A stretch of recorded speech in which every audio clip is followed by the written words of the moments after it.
combination because they don't play well against it.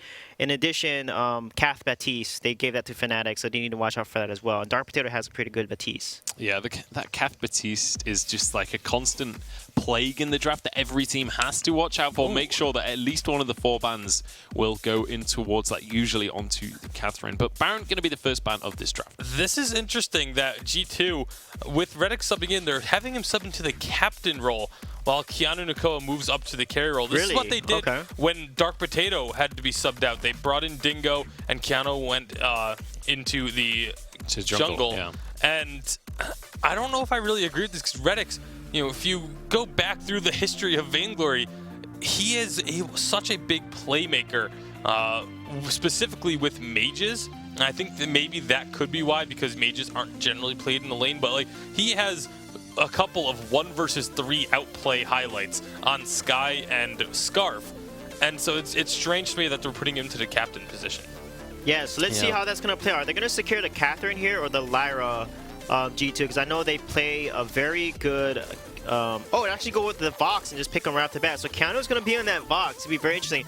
So that leaves Lyra open, Cath open, and Lance all very strong. And also Arden is actually what SK prefers. They actually picked Arden. Scarf, for example, was a combination along with Idris. So this could come out again against a Vox pick here. Arden is by far and above their most played hero on the season.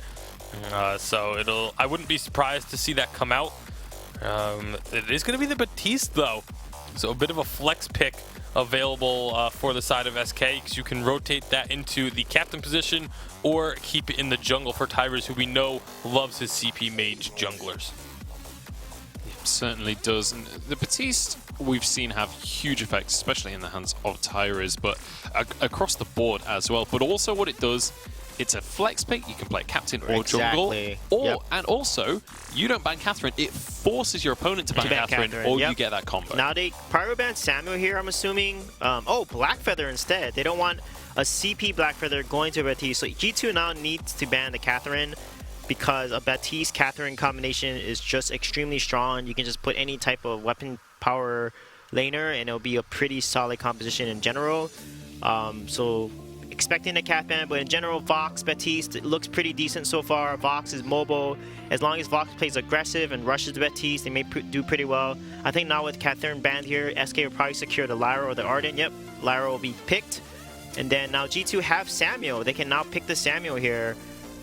Because Samuel is okay into Baptiste. Not the best, but is okay. It's more of a skill matchup. He does outrange Baptiste, but can get locked down by Baptiste as well. Well, we'll see what they are going to go for. What would you expect to see here, Bacon, looking at these last 2 picks? Obviously, Arden is going to be locked in. Where do you think they would go for the jungler?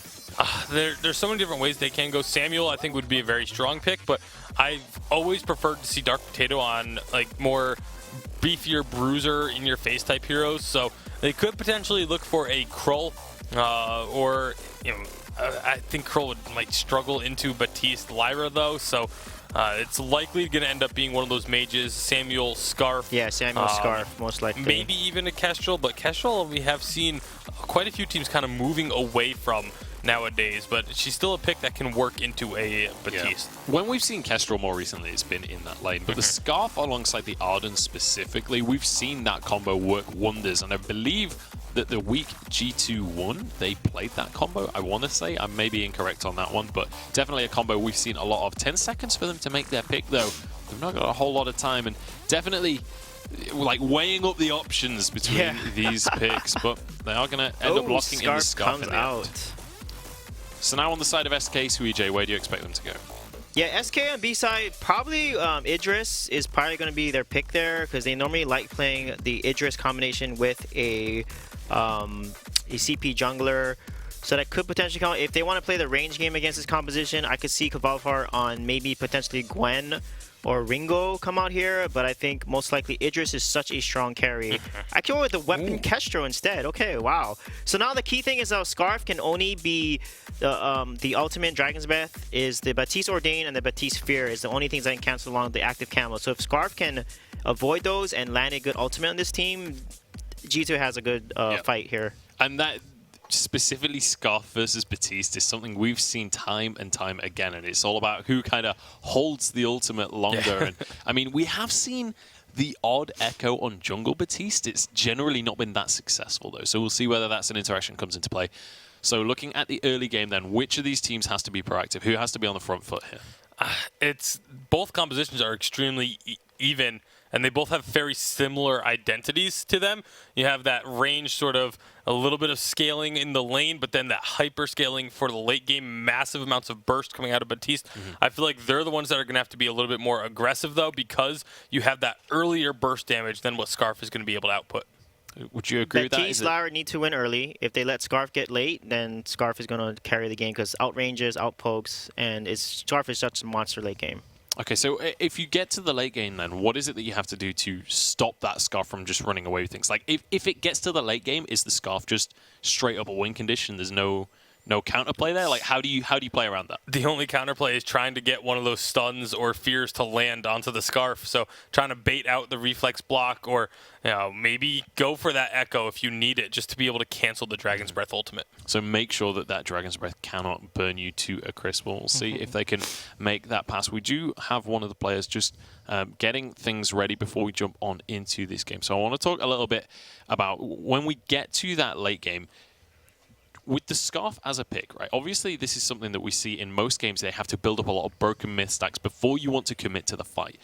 With the Scarf, can you control vision in the same way that you can with other teams, or do you have to kind of play a bit passive while trying to build up those stacks and then re-engage into the fight? Yeah, well, Scarf has range 9 with the Spitfire, so the Spitfire actually helps build broken mid stacks with the burn that gets re-put if they lands a basic attack on top of that. Okay. So that could work really well, and that's what they need to do in the late game, is just play the poke game and force SK to make a mistake and dive and try to get onto the Scarf. And Arden is really good at kiting with the Vanguard. Okay, well, we'll see if they're going to be able to make that happen. It's time to jump on into our second quarter final here. Make sure to let us know who you want to take this one. It's SK Gaming against G2 Esports. Hashtag Vainglory8 on Twitter. And make sure to tag the team as well. Let them know that you're supporting them.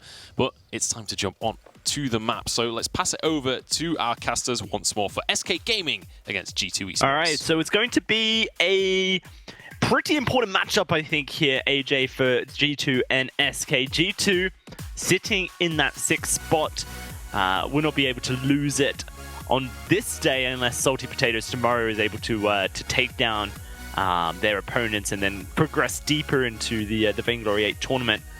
We do have a substitute, though. As mentioned by the desk, Kundor is not playing today. Cannot make it. So Redix is coming in, and this means that there's also a bit of a role swap as well. Kiana and Nakoa are going to be in the carry position, as Redix will be in the captain position. Battle for the Halcyon Fold has Yeah, begun. I think that's certainly going to be something to keep our eyes on. Obviously, we just saw in the game with Calamity, the substitute player, not necessarily like playing badly or anything, but not working out in terms of the synergy that they had as a team. And that's something you've always got to be conscious with in that situation.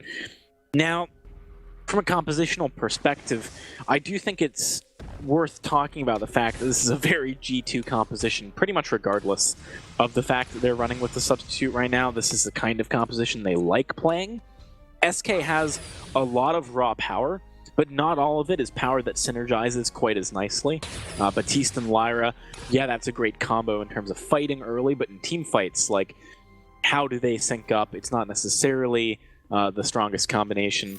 Kestrel as well, doesn't necessarily play as well with those two, I think. So they're really going to be relying on just making big plays with the burst damage at the beginning of the fights, and then later on, we'll see if they can keep the ball rolling. SK Gaming, on the other hand, this is the pressure cooker we've always seen. There's so much ability to just make fights happen with that Arden. The damage is huge coming out of Vox and Scarf. So I think I'm with you here, that G2's composition with the Vox, Scarf, and this Arden probably much stronger than the SK composition. Very much having clear and easy win conditions, whereas for SK it seems like it's a little bit more difficult and a little bit more reliant on Snowball. However, you do have to take into note that G2 expecting to play this week with G2.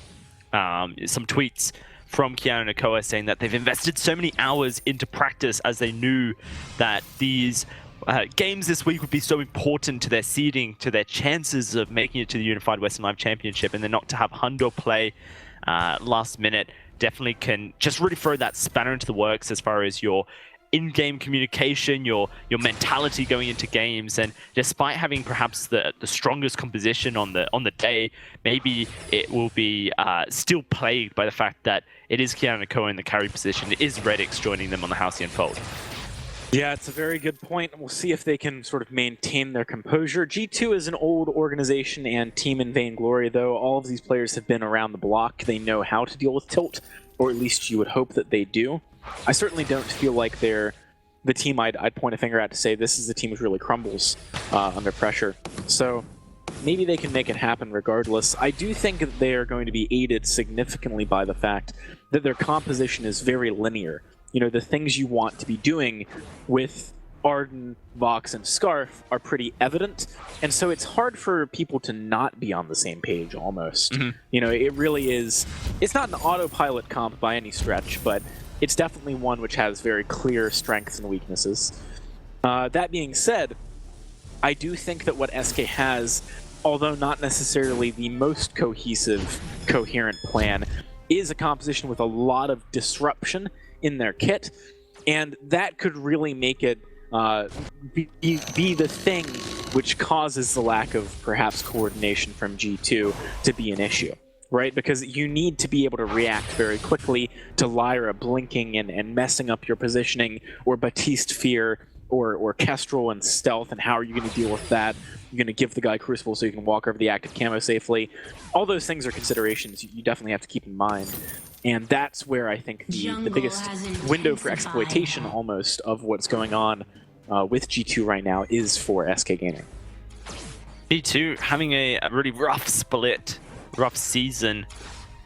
Dark Potato not being able to commit as much time to the team as previous seasons, and G2 have struggled for it. Able to defend their Vainglory 8th position here through the challenge battles, now with a second chance to really prove themselves. Have to see what they can do. It is a very even game so far. Tyra is now level 6. Shadowglass not quite finished yet. A stun onto Dark Potato. He's going to go very low here, but he's going to be able to walk away with his life.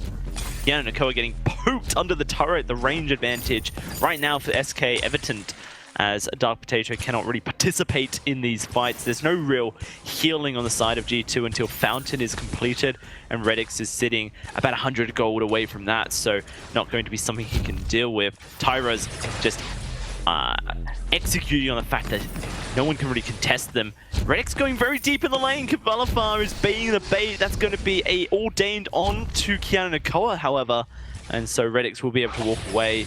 The poke is going to be there still. It is going to be rough, just continuously healing up his team whilst G2 is forced to take it all into the face. That's an interesting ordained. It kind of speaks about what SK thought was happening, and they were actually correct. That was a great ordain if you expect the jungler is nearby, because it means that they can't actually collapse on you and turn your play into something they can benefit from.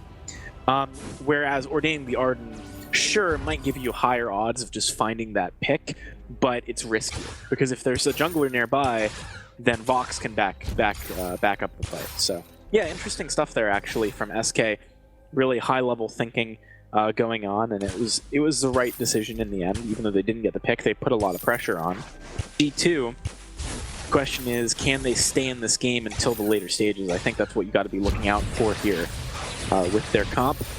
Given that Tyrus has already picked up a Shattered Glass, there is a lot of damage already being accrued. There it is! He's gonna go down! It's first blood to Tyrus!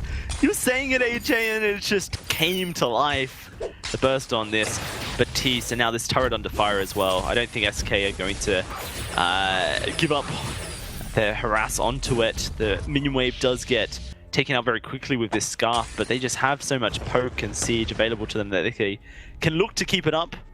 These Spitfires keep connecting onto Kavalafar. Could be an argument to give up, though.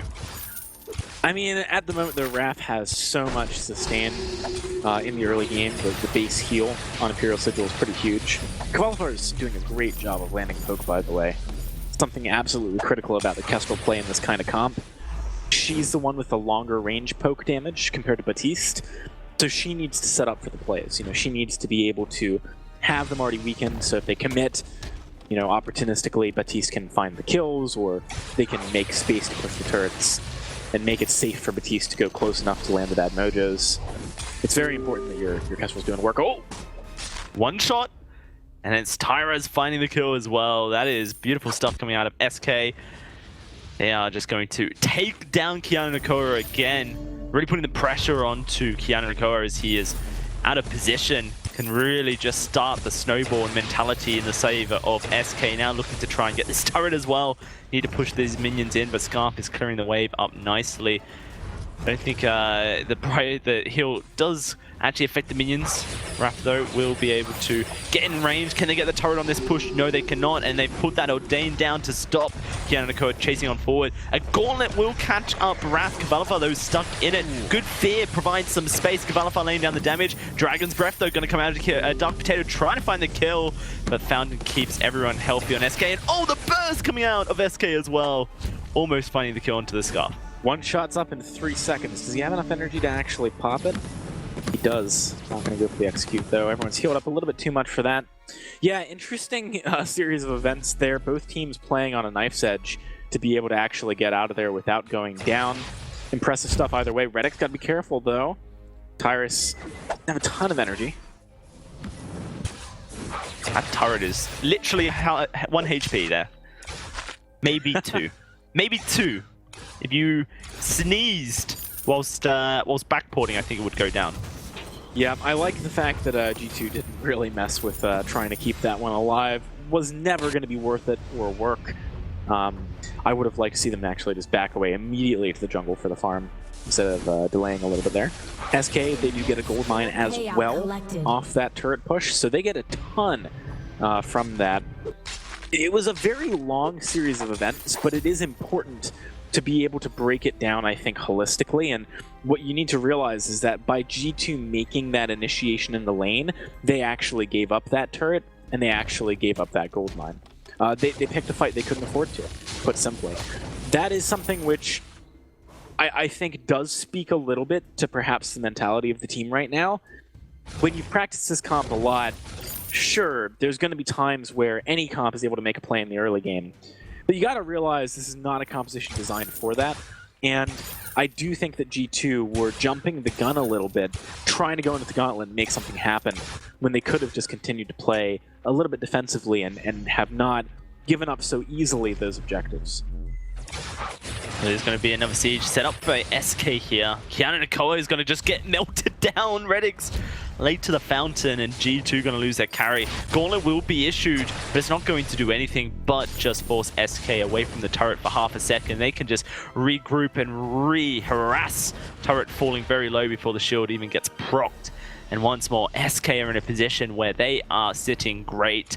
A 5,000 gold lead, a snipe onto Dark Potato, actually not finding any damage. The Fearsome Shade going to come through and push everyone on G2 back so SK can exit the stage left safely. They may even look to take the Crystal Sentry here. G2 have just not been showing much contest, but Keanu Nakoa, when he does move forward to do so, finds himself stunned, and Tyra's with 721 damage on that bad mojo will take him down. Really solid stuff from SK. We were talking about this earlier, Dowsey. You said they kind of got a snowball with this composition, and I think that was true. But they are doing exactly that. So SK has got what the doctor ordered here. G2, never out of it with a composition like this until you're really out of it, because you do have such a strong late game. But at the same time, the big thing to realize about being in this position only 11 minutes in is that the avenues for you to actually earn gold have basically just narrowed to your back camps and the lane, which is not a position you want to be in when you have two very gold-hungry heroes. Scarf out of the jungle is just as gold-hungry as Scarf out of the lane. The advantage that you have is that your early game clear is good and that you scale well with levels, but that advantage is completely diminished when you're playing the kind of game that G2 is right now, where you're on the back foot to this extent. It makes avoiding being snowballed on all the more critical. Right now, who do you really give the gold to? Is it Vox or is it Scarf? I guess probably Vox, because you've got the two item spike now on Scarf, but still, this is a really suboptimal way for G2's composition to be playing. Kianakoa will get away from the damage now, but the fountain was forced. The gauntlet goes down. It catches Kavalafa. Not revealed under the turret, I don't believe. He is safe for now. G2 certainly trying to make moves here, AJ, but every move has just been easily sidestepped by SK. The threat's not there, and Kianakoa just taking so much damage. He goes down to the glimmer shots. Dark Potato caught in the ordained, and look at Kavalava charging forward. So much crit damage. The one shot gets blocked by Redix to save Dark Potato's life, but the choke point turret is down at 12 minutes 15 seconds, and the snowball has been turned into an avalanche well and truly here for SK. Feels bad, man. All right, so breaking point now picked up for Keanu Nakoa. That is not the item I would have gone for, to be honest. I think it's very optimistic of him to think these fights are going to last long enough that that item does anything. We've been seeing pretty consistently him burst down by glimmer shots before he even does a single point of damage, so I don't know. I might have gone for more defensive itemization and just kind of relied on the combination of the fact that you have 2 damage sources and they're diversified. You know, weapon and crystal means that you don't have to tunnel on just building damage, because if you go more defensive, both of you combined can do enough damage to take someone down. That's one way of looking at it, at least. I mean, there's another argument to be made that, you know, maybe just catching someone out of position and killing them with 2 very high damage threats is also pretty good. But I think based on the way this game is playing, it's not what I would stake my hopes on for G2. SK Gaming has a lot of ways of just making these longer fights work for them too. I mean, Tyrus and Raph both have a good deal of sustain. Kiamiko and Dark Potato getting melted here. G2 struggling to keep their lives about. The minion candy going to allow for this push by SK to be extended. Oh, and a great stun onto Redix with the Ordained. Stops the gauntlet. One shot onto Kiana Nakoa. It's all falling apart for the former European champions here. And unfortunately, it doesn't seem like there's much they can do. Unfortunate circumstances for sure, but circumstances that cost you game series, and SK will happily find some revenge towards G2 after what G2 did to them last season around this time as well. Just one more turret before that Vein Crystal is opened, and SK just patiently waiting for their opportunity. Yeah, I think the biggest thing to take away from this game, and hopefully this is something that G2 can take away from the game and think about heading into the next one, is that they did do this to themselves in a large way. They gave up leads in the early game by plays that they were creating that didn't need to happen. I want to see them play to their win conditions in game number 2 a little bit better. I'm speaking about this as if it's a foregone conclusion, because it almost is.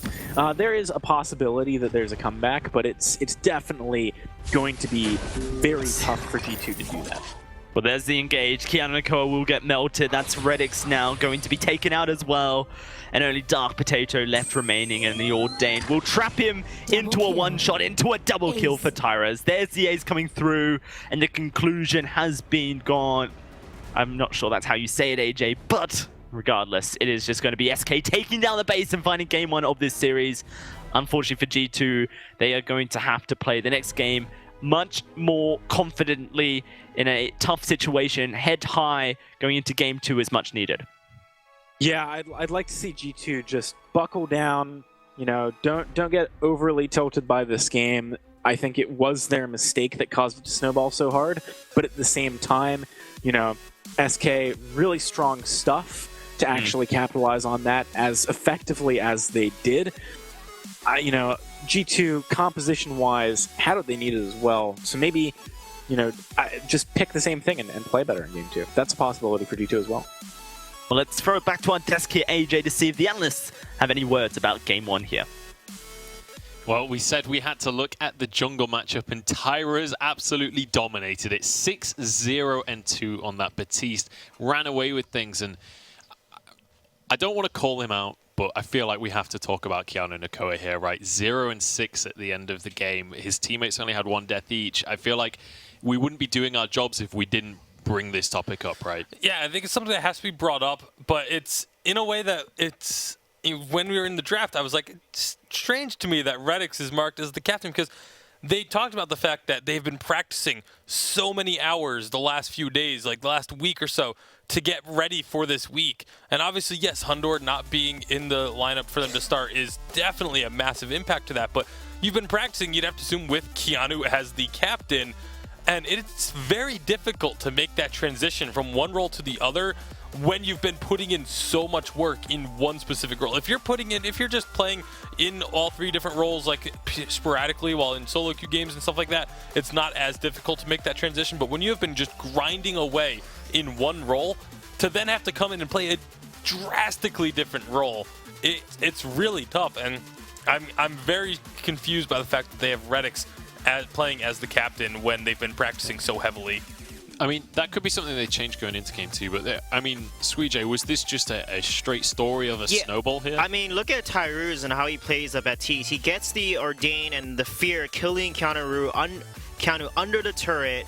He does it again a few times. I mean, he understands how to play. I mean, he gets the Ordain, the Mojo, the Fear into the Ordain, along with Kestrel poking them. I mean, they got the first turret low, actually, at 620. They got a half health. I was taking notes.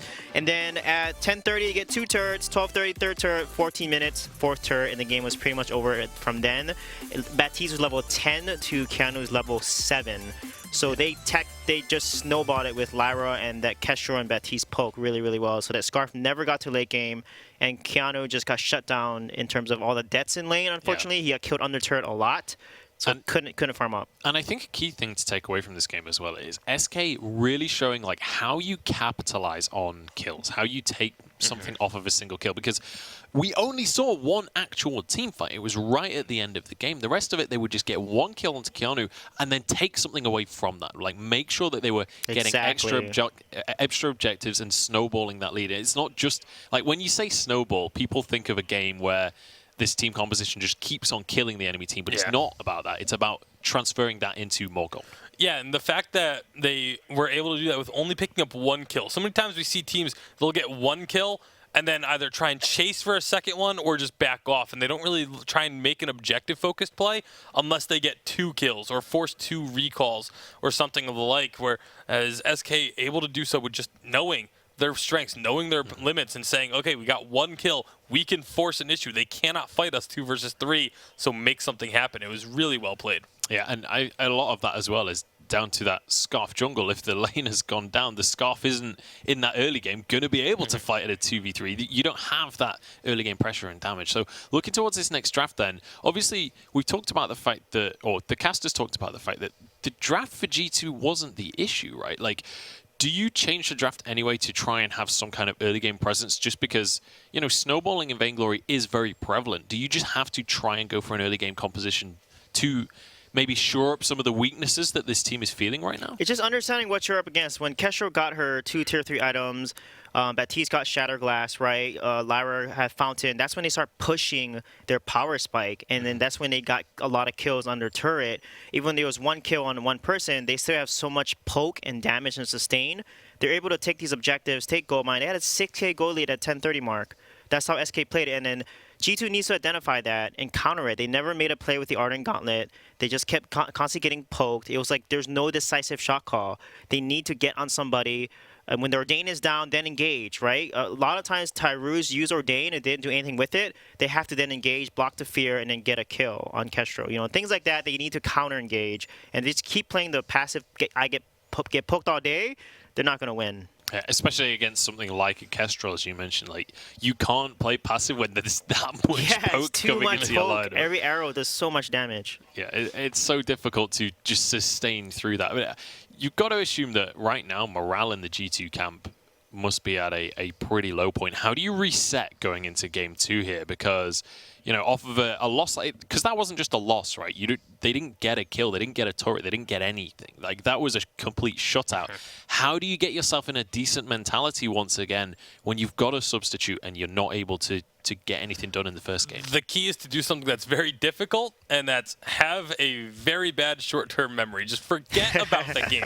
Like, literally, that's what you have to do. It sounds silly, but it's completely true. You have to just completely forget that game. Pretend it didn't even happen, and that you're going into this series 0-0. You're just starting it up for the first time, and just reset yourself. Don't let it affect you at all. Because if you do, if you think about that last game whatsoever, you're just going to be starting from a negative spot, and it's going to be starting the game with an uphill battle. Yeah, and just like, this is just the best of one. I'm just going into a new game. That was solo queue before. Forget about that one. This is the best of one. If I win this one, maybe I get another best of one. We'll see. But yeah, definitely it's going to be a tricky one for G2. Let's talk a little bit more about SK Gaming, because obviously we've kind of focused on G2 losing, but there was also a winner to this game, right? SK doing a great job there, and like we mentioned how they were taking objectives, they were forcing the issue, making things happen. This SK looks great, right? Is this just a matter of them, like, is this just pure clean play out of SK? Is this something that can transfer later on if they go on to the semifinals, if they go on to the finals, when we look at other teams like Fnatic?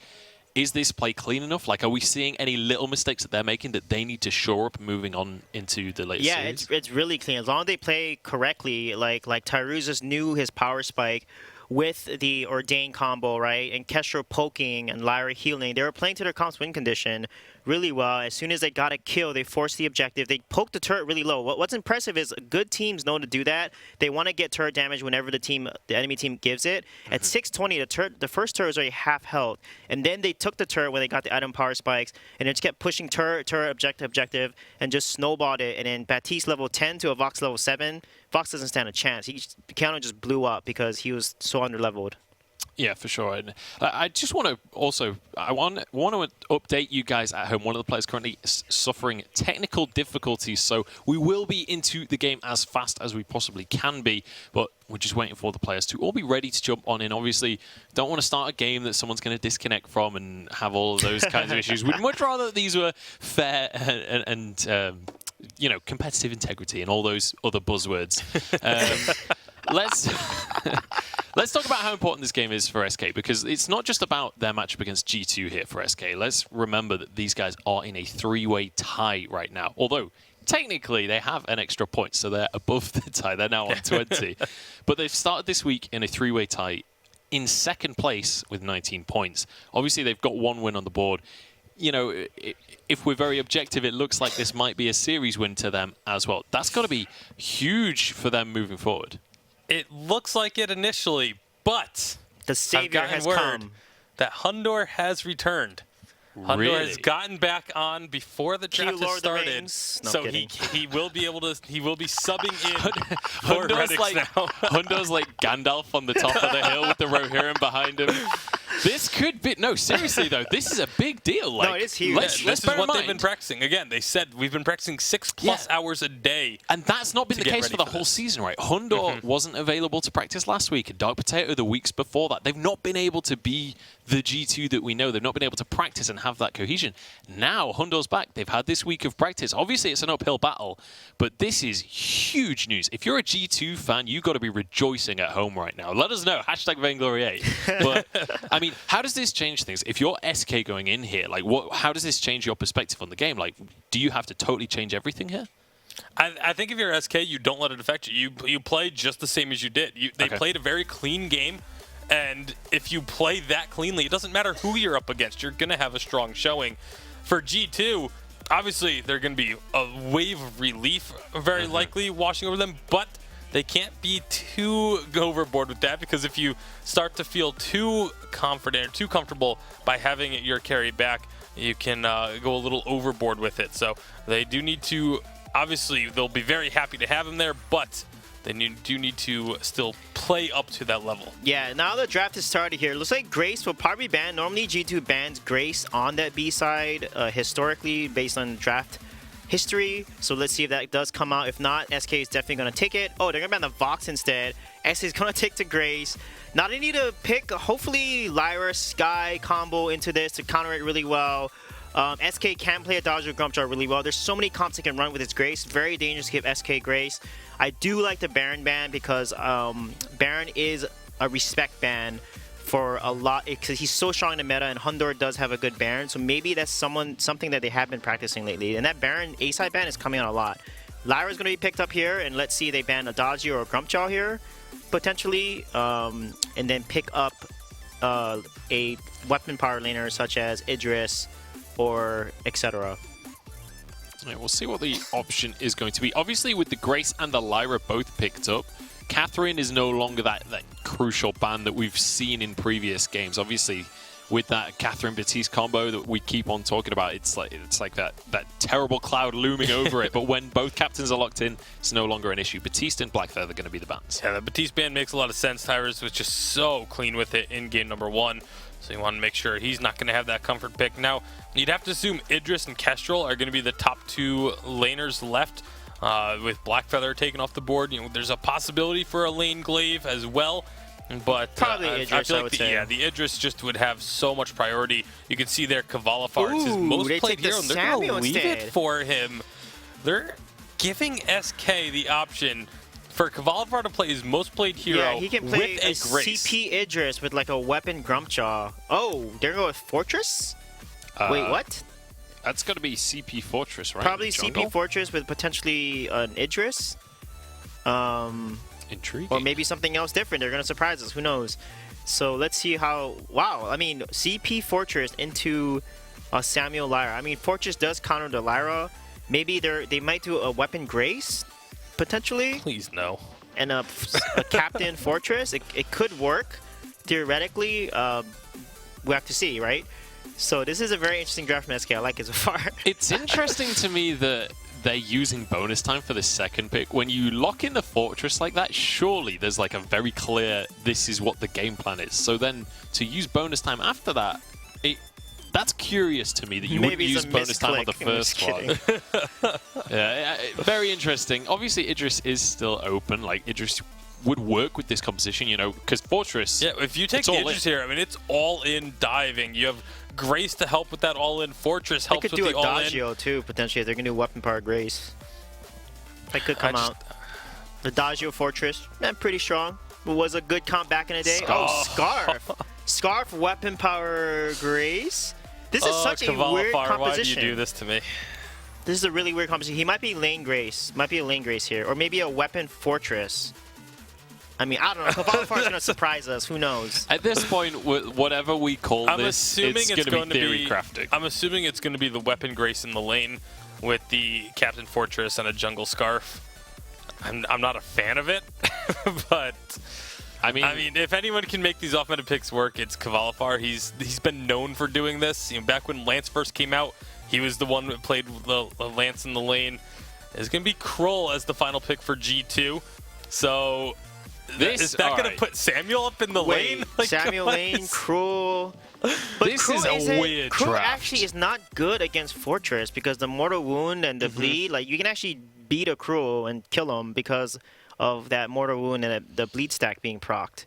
So that's a very interesting pick. So, like, I like this draft. It's different. Definitely an interesting probably draft. the strangest draft we've had all season long. So let's try and break this down just a little bit because, we usually talk about early game versus late game. Like, where do these compositions even go? Like, what is the win conditions for these guys? Because it's a lot less kind of just night and day as like we usually see here. Well, win condition is Grace Fortress would be really strong early game. They can actually roll jungle over because Fortress has so much damage early game as a captain or as a jungler. So I could see that happening. Maybe Scarf lane potentially here. But if they do Scarf jungle, then they're gonna play a little more passive, scale up, and then do some damage. So let's see how it works. And Samuel lane with Lyra has a lot of sustain and poke, so they can basically put a lot of pressure in lane with Samuel Lyra in lane. Yeah, we have seen a little bit of Samuel lane across the course of this season. We saw it a little bit in Split 1. There's a weapon lane we saw too. We also saw CP Samuel Weapon in the lane once or twice. The weapon lane was kind of abhorrent, not going to lie. Didn't work at all. I mean, maybe it's a weapon we just didn't see it do it well. I'm just kidding. I mean, it's happened before. So, obviously, on the other side of the table, how do you go against this Fortress? Like, because, again, we mentioned the Krull Fortress is a weird matchup initially. And Krull is typically, these days, a very early game pick as well. Yeah, it's definitely a difficult matchup for Krull. Obviously, like Suji was saying, you have the Mortal Wounds and the max health burst. But the one upside is they're going to be able to deal with the Wolves very quickly when he uses that ultimate. Between the Samuel and the Krull, they're not going to be able to last long. And Lyra even too. Lyra providing 2 hits per attack. So they can clear out those Wolves quickly and then just try and turn fights around. But it's so tough to call this one because of just how off the wall these drafts are. All right. I'm going to be really mean to you guys right now. Because this is such a weird game, I want to get predictions from you guys. Can G2 come back into this series? Can G2 win this game and turn this into a 3-game series, 3J? Yes, potentially. But SK, again, if Scarf gets late game, they have only one thing they can stop the ultimate, which is the crew out. So if Scarf get late game with a Grace and a Fortress, that's so much damage and protection that Scarf probably won't die. So SK win late game, but G2 needs to push the Lyra or Samuel early game and just snowball. So it's possible, but probably favored to SK. Exactly. Do you agree with that, Bacon? I mean, anything is possible. So Yeah, you're asking the wrong questions up here. You gotta ask, possible. will they, not can they? Weapon Arden's possible. Yeah, Weapon Arden is legit. I have had multiple people starting to tweet me that they're becoming believers of the Weapon Arden. But back to the topic at hand, I do think that SK should be able to close this one out 2-0. I love this. You call me out for saying can they, and then you go, yeah, they maybe should be able to. I mean, let's commit. Let's commit. That's what that is my commit. That's me saying that SK should close this out. Okay. They should. Okay, so SK, I feel like both of you leaning towards the SK side of things. Yeah, it's Grace and the crew. Grace is so good into crew. Come on. That's why. Potentially Weapon Case, we'll see. We are just waiting for one of the players to be ready. Again, technical issues coming on through on the player side. I think Hundor's putting on his robe, his Gandalf robe. He's getting his staff. He's ready to go in there, man. He's been at the Tower of Isengard being beaten up by Saruman, so he's just composing himself before going into this one. Definitely going to be an interesting game. Definitely going to be an interesting game for you G2 fans out there, because there's a lot riding on this. Let's remember, 8 points on the standings right now. 2 weeks left, including this week. There is not much time for them to get out of those bottom spots. Like, everything is on the line for this squad. Yeah, it really is. They need to be able to increase. This is a huge opportunity for them with Calamity getting 2-0'd, for them to gain some ground over that 7th place spot, to be able to climb up a little bit further and have just a little bit of a safety net, especially considering next week they are against Calamity. So as long as they can keep their distance, and then if they win next week, they're in. Mm-hmm. And I mean, we just saw Calamity actually lose 0-2, so they have a little bit of a safety net this week anyway, like just in that Calamity aren't already in the semi-finals, so they can breathe out a little bit there. They're not going to immediately get overtaken. I mean, obviously, Salty Potatoes have a series. We'll see how that goes later on today. I mean, and this is the thing about the Vainglory 8 right now, right, is everybody's so damn close at the bottom of the table. Like, anyone can still make it through, and anyone can get knocked out, but we are ready to jump on into this game. So make sure to head onto Twitter and let us know who you're supporting. Hashtag Vainglory8. Are you a G2 fan? Is this going to go to 3 games? Let us know. And if not, tell us that you're an SK fan. We want to see. But it's time to pass it over to Dowsy and Jackson once again to head into Game 2 of SK Gaming up against G2. Thank you very much for your patience. It is going to be Game 2 here, Jackson. And it is going to be Hundor returning to the roster for G2. Like the casters said, he is up on the hill, shining over an eagle, riding on the back of an eagle, I believe Gandalf did, to save everyone. Well, he saved everyone multiple times. And now he's saying to SK, you shall not pass. It is time for us to once more wreak vengeance. Lord of the Rings fan is cringing so hard right now at the number of references that you mix together. It's absolutely disgusting, Dalsy. Live long and prosper, AJ. That's all I'm going to say. I hope the force is strong with Hundor, because he's going to be needing it. Where am I? All right. Where are you? So, Hundor made it back in time. That was close. Very close. It was very close to being at the point where we would have actually had to start 2v3. So he is extremely lucky. Maybe the adrenaline pumping through all of the members of G2 right now will give them that edge, Dalsy. They certainly need something. They need something. Maybe just having Hundor will be enough. You know, they have been practicing a ton this past week. As they were saying, you know, they've been practicing 6 hours a day, something like that. That is a lot of Vainglory. The composition they have this time is a little bit different than the last game. We do not typically see the early game compositions coming out of G2. You and I were talking about that earlier on. This is more of a mid-game composition, I would say, that they're running. The Samuel and the Kroll do have a big spike after their first item. Then they also do stuff later on, but I don't think they do quite as much as a Scarf. Again, though, I mean, another caveat that we got to talk about. Kvalfar's on this Grace. Now, I believe and I could be wrong, and maybe it was a different team, we did see Grace in lane early after her release. I'm pretty sure it was Kvalifar who played it. That's a bit I think might be wrong. It did, I mean, it does have some noticeable strengths there. It has a lot of damage. It is pretty tanky. It's very high movement speed, can rotate easily, can get away from ganks as a result. And also, when you go for a weapon power Grace, you have a lot of damage in the early game, which is very reliable. It's hard to not land your damage because just going in with Benediction procs your perk. But it does fall off pretty hard as you head into the later stages of the game. The question is whether this is the bridging the gap that Scarf needs to become strong later and it won't matter, or whether or not, you know, these two just don't spike enough at the same time that it's kind of like 2v3 at any given point in the game, you know, except for like the mid game, I guess. All right, so I feel like that there's just so many things to talk about as well. Like the fact that we have Samuel in the lane as well. We just don't very much see the CP laners unless they're Celeste, I guess, or CP Idris. I was actually expecting very hard for this Scarf also to be in the lane. It would just be a throwback to old times, AJ, but even more spicier is just Kvalifar melee weapon power laners and laners that aren't laners. That's the Kvalifar special. This is an exciting matchup for me. With G2, Hundor back at the helm. Whether or not he's in a stable place, we don't know. But he is back for the team in their darkest hour, perhaps you could say, for this season. They were to turn this around, AJ. Win this game and reverse sweep SK off the back of Hundor's return to the series, then that's certainly a story to tell. Oh, absolutely. It would be pretty huge for G2 in that situation.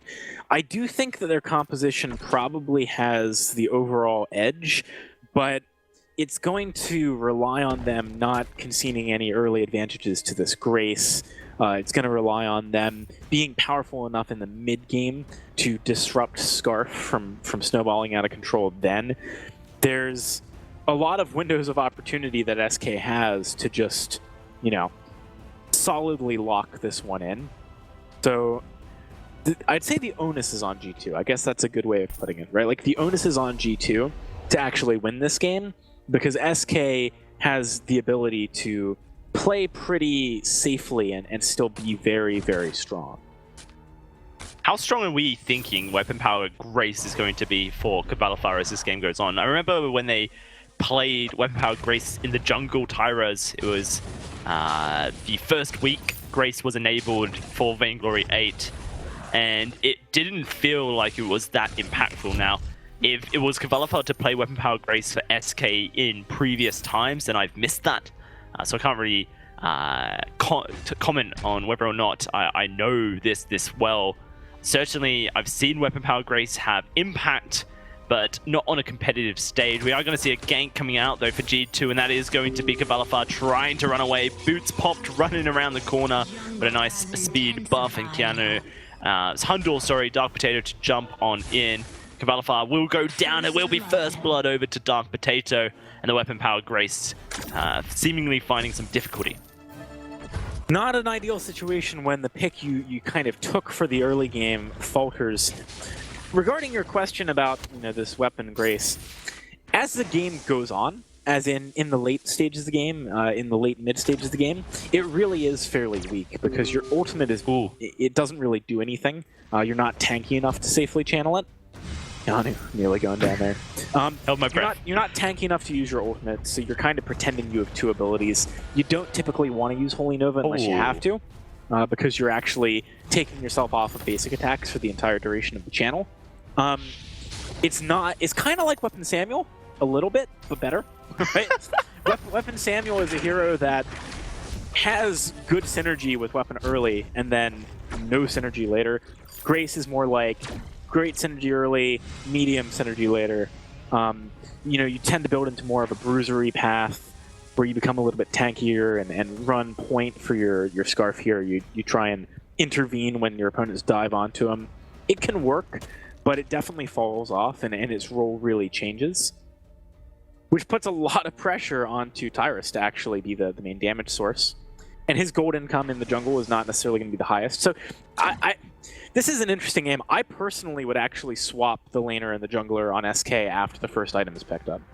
Because I think you want Kvalifar in lane early to be a bit of a threat in rotations and in just, making it difficult to safely farm. But then you want the Scarf to be your main damage threat late, so swapping up and giving him the main gold income source is probably a good plan as the game moves on. We'll see if they actually do that, though. Not many teams go for that strategy. It's going to be an engage from SK, but Dark Potato's lurking here. Going to get knocked up by the Holy Nova. Kvalifar able to prevent that engage, and a Dragon's Breath going to come out. Oh, it's a burn! And it's going to be Dark Potato falling. Tyrus with the kill. Hundor poked down. Raph looking to try and secure that one, but cannot get in range. Does not have the damage. Didn't want to pop his Fountain either to sustain under the turret. Keanu Koa, he may lose his life. He does. Falls down, and the Fountain comes out to keep Kvalifar alive. They're going to get the turret here fairly simply, and G2 starting to fall behind. 2,000 gold in the bank for SK. Really nice plays there. I mean, they decided, all right, now's the moment when we're going to utilize this early game power from Grace. Obviously, Fortress is a great dive buddy for basically any melee character who wants to get into the action. So, that part of the composition working as intended, it's very difficult for Scarf to do damage in a lot of positions with this team comp, because he's just going to fall too far behind to sort of be able to be in range safely of putting down poke. But in that situation, if you're in the lane and you're already kind of moved up, it's not so difficult, so it works out for them there. G2, that's definitely not what you want to have happen early on here. They need to avoid, giving any advantage over to this early game pick of the Grace. Later on, they can deal with it just fine, but we saw this last game as well. Like, they gave over leads too early, they couldn't come back from it. Another fight breaking out, and Dark Potato in trouble. Great Oblivion, though, from Hundor. Puts all three to sleep. That is going to shut down that engagement right where it stood. SK certainly with tempo here, and they're going to look to try and take the gold miner instead of a fight. They'll get that uncontested. Their gold lead is going to grow even further. G2 struggling to make this Cruel work in the early game, and it's kind of where Cruel has most of its power. Yeah, especially if you're committing yourself to the tension bow build, right? Like, this is really the path that G2 wants to take, is something where they kind of fight in the early and mid game. They've still got the mid game as an option, but the early game has really not gone very well for them. We'll see if they can come back a little bit. I think once we get a Poison Shiv on top of this tension bow from Dark Potato, that is a window perhaps for them to make some more plays. We do need Hundor probably to pick up one more item too, because against the Grace, when she has the first maybe 2 items of her weapon build, feels like she has 3. So you need to be able to compete on that axis of item power. Right now, though, it's actually pretty difficult for smart farming opportunities to come through from G2 as well, though. With an early turret kill, SK has a lot of pressure on the map, which is very strong when you have a Grace, because her engagement threat range is extremely high. Benediction is a very long-range dash, and it is followed up by a slow by default. So it really buys time for someone like Raph and Tyrus to get into the action. And see how SK decide to put the pressure on.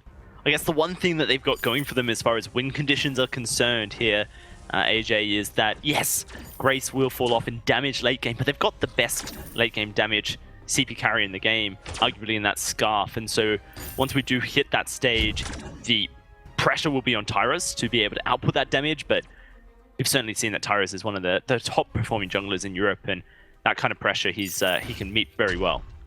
It can sometimes be kind of rough to play the Scarf into the Samuel, so we'll see if that matters. In the late game, Samuel, of course, very good at constantly moving around, because he doesn't have to commit himself to, for example, long animation times on his abilities, and that can make it difficult to land Spitfires if Samuel's doing his job and juking around quite effectively. But at the same time,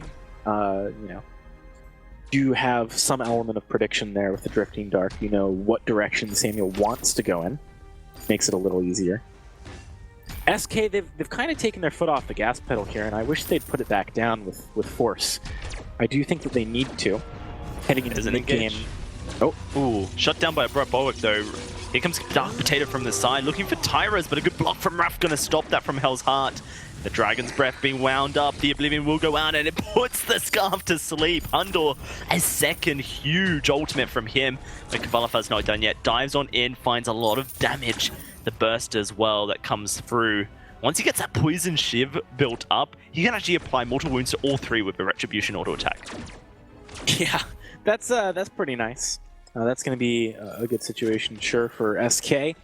They are doing a decent job of starting to take away some of the resources that G2 wants to utilize in the jungle. Oh, here comes the G2, though. Yeah, G2 looking for a re-engage here. Kiana Nakoa, though, going very low. Kavalafar should be safe. The gold miner being taken by SK, but it's too risky to look for the burst just yet. Instead, looking to poke down G2 and prevent them from going for the gold miner instead. It was actually a minion candy put onto it as well, which increases its tankiness and the damage it outputs. And so it kind of is an anti-steal move. I believe it was SK who put it down, considering the fact that Rap has been investing into minion candies this entire game. Yeah, and I kind of like that, to be honest. That's a way that G2 comes back into the game in full force. Whereas if you go in and you invest some time into the gold mine and it doesn't work out, and you just have to back up and take the jungle, well, no one wins. It's a very neutral outcome. So why not take that path when the alternative would be giving G2 a team who can really start to put on pressure in the mid game? The obvious outcome could be that they get that. There's going to be the gold miner taken, though, by SK here as the fight comes out. Lots of damage onto Raph, and he has to go away. Another Oblivion goes out. The Crucible from Raph had already been used, and that is going to be everyone to sleep. But, oh, Tyra's the damage. A double, a triple for Tyra's. This Scarf has come online. The Broken Myth finished. And an ace for SK. Not sure how that went so well for SK. I gotta think back on it, because actually I think Kavalapar mistapped on his ultimate and healed either himself or Tyrus over Raph, who was the only target low at the time. So it's honestly, mostly just about the raw power of the Scarf on two items here, compared to what was being offered, I feel like, by Dark Potato specifically. Dark Potato was not able to get onto the targets he wanted to in that fight. Didn't have any of the CC or the stick-to-itiveness that he needed. So ultimately, a pretty solid fight there coming out of G2. Sorry, SK. And off the back of that, they've got, again, very good pressure on the map. They've already taken down the Sentry once. Things are starting to get out of control gold-wise. We need to see Dark Potato pick up his second item. That's going to be critical. You need Poison Shiv to deal with Kavalafar's heal, which can keep Tyrus alive, but you also need it to deal with the fact that Tyrus now has an Eve, which is keeping him in a lot of these fights that otherwise maybe G2 could take. It's pretty hard, though, because we're already, what I said at the beginning of the game, I think, rings true here, which is that G2 has, in a vacuum, the stronger mid-game, but a fight breaking out and G2 running. Where SK chasing to the jungle is the question. The Crystal Sentry starts moving up. Currently, they don't know where Dark Potato is. I don't believe they've had vision of him at the middle shop here. But SK going to start pushing up this aggression. Hundor, a lot of damage, and Dark Potato is coming from behind as well. SK going to get flanked by Dark Potato. Going to run straight towards him, and that's Tyra stunned up. Oblivion goes out. It's blocked, though, and Tyra's still alive. Dark Potato trying to find the kill onto the Scarf here, but they're all gauging onto Dark Potato, and Dark Potato still sustaining, but will go down. Hundor can't quite find the damage out of energy as well. Does not have Eve. The Dragon's Breath ramping up, but Kavalavar doesn't need it. Finds one for his own, and that's going to be Tyra's finding the ace for SK. The turret will melt, and SK into the base of G2.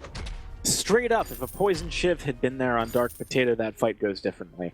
Because simultaneously, Tyrus actually lived by virtue of his sustain from Eve, and Dark Potato died because he didn't have enough sustain. That really was on a hair's edge there. It could have gone the way of G2. They just needed that itemization, so it's very unfortunate that G2 hasn't been able to pick that up yet. What I was about to say prior to the fight beginning was that, as I said earlier on, the reliant thing here for the side of G2 for them to win this game is during the mid-game to not allow a significant advantage to go the way of Tyrus, right? Because that's the point where he is vulnerable in that he's trying to make plays but isn't necessarily at full power level.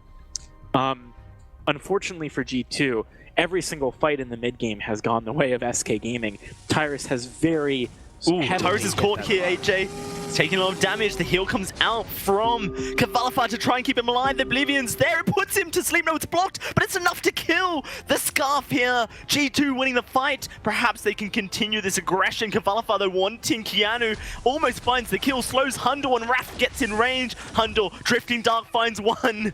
Kvalify instantly turns around, not wanting to play games with this Samuel. A 2 for 2, but a successful kill onto Tyrus puts G2 at a safe position. Both in the context of the game and also in who Hundor killed and how, I think we can say that that fight was pretty favored, actually, for G2. There was a poison shiv picked up right before that fight.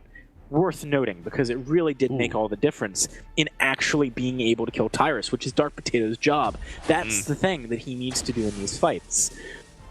Moving into the next couple of fights here, I do think we really need to keep our eyes on Tyrus. He might need to change the way that he's playing a little bit now that Poison Shiv has come through. For Dark Potato, he cannot start the fight in the middle of the fight.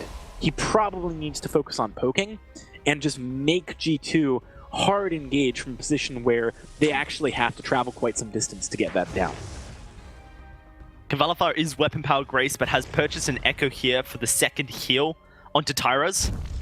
Still provides enough healing as a weapon powered Grace to be impactful.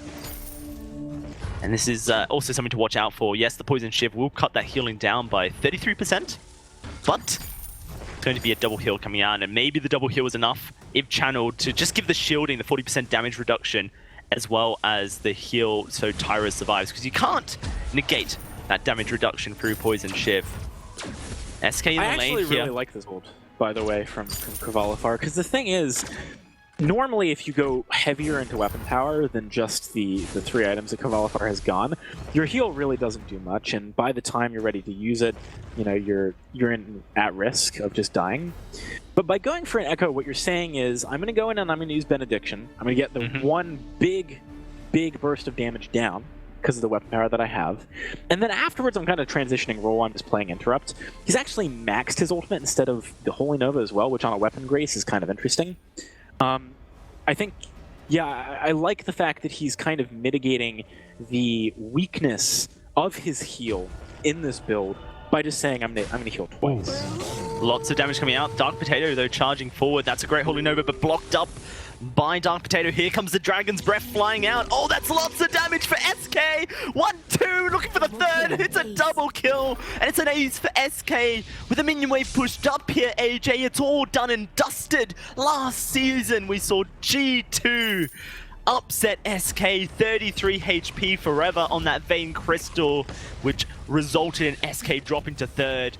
In this day and age, though, SK will maintain their second position of the summer season, taking down G2 in week 6 and progressing to day 2.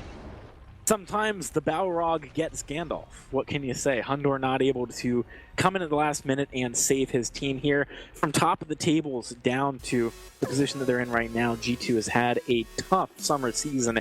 SK looking real good, though. They have pretty consistently. The last point I want to make is, you know, take a look at that last fight.